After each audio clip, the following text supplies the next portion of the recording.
people don't realize when they put their kids into the schooling system, that they're binding them to have these rules and construct, right? And they're not going to learn about the infinite banking system. They're not going to learn how to grow their own food. They're not going to learn what makes them independent. All they're going to be learning is how to be dependent. What's the feeling like being, given the experience you shared about, the previous mortgage, wanting a property that was mortgage free, now having to utilize your policy, equity from your policy to fund things that you needed for the property or for other items. What's the feeling like, Riccardo, for you, knowing that you get to dictate the terms of how you repay that loan? At first, I had to read the "Don't Take Out the Peas" a couple of times. I read the book over and over, and I even have it on audiobooks. So with my real estate, I travel a lot. So whenever I want a refresher and just get energized and, motivated, inspired again, I just listen to it, because I don't know if you have experienced it, but every time as you go through life, there's different events that happen, and then you correlate those events with what the book is telling you. So at first, it was the infinite banking concept, because I was going through the banking and questioning the banking system and everything, and that's what connected to me.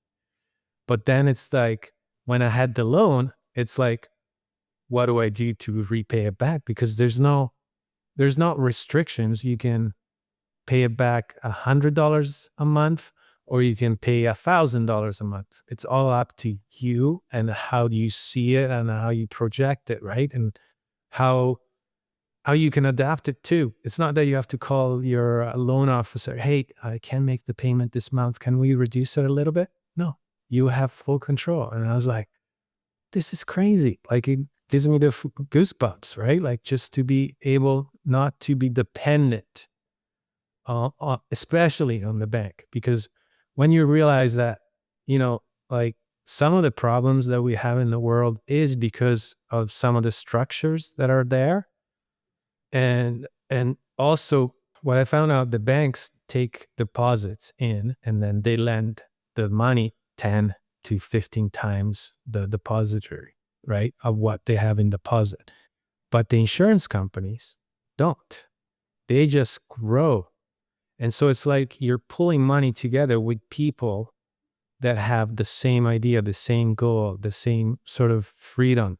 And I was like, this is where you leverage people, right?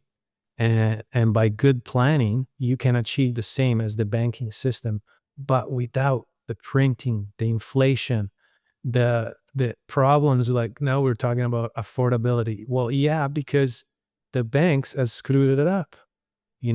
They're making all these loans and printing all this money on your promissory note, and it's destroying us in a sense. And then I have experienced it because I pulled myself out of the real estate market. A real estate market is the perfect example, because it will go with inflation. But if you pull yourself out, at $100,000 per home, because back in the days when we were starting looking, there was $100,000 for a home.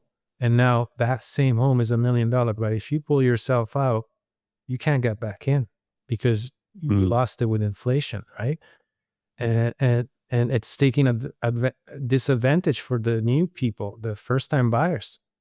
Like, in real estate, we have now, at 40 years old, is your average first-time buyer age, right? And knowing this, it's a little bit of a plague, right? It's like, man, how do you spread this word, right? Like, how do you spread this knowledge that, hey, listen, when I was going back to the free man on the land, if everyone dropped their mortgages, there would be no more banks, right?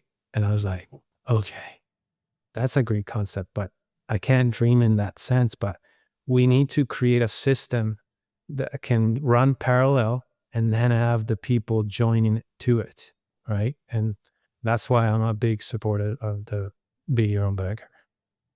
Well, and you mentioned working essentially with other people in contract, even though you don't know them. And in real estate, now that you're heavily involved in real estate from a realtor perspective and helping people with buying and selling, often in real estate, people talk about OPM, other people's money. And you had that situation. You used to flip some houses and do some housing deals with your mom and stuff. So you've experienced that. And usually we talk about OPM and they think, oh, we're using the bank's money. Well, in this situation, OPM is the insurance company's money, but quite literally, OPM is actually other policy owners' money because it's all under the caretaker administration management of the insurance company. And the sole purpose that they have is to do a good job for all the policy owners. They have literally no other purpose. And it's just such a unique kind of a closed loop system. In Nelson's book on page 26, he has a picture of the money pool and he talks about the hierarchy of who can receive capital. They have to put the capital to work for the benefit of everyone in the system.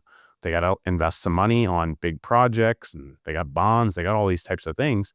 And then one of the places that they can put the money to work is with you and with me and with other people watching this right now who have similar policies. So when you take a policy loan, it's an invested asset of the insurance company. And they have to manage that. And yes, they have to charge interest, but they're charging interest for everyone in the deal.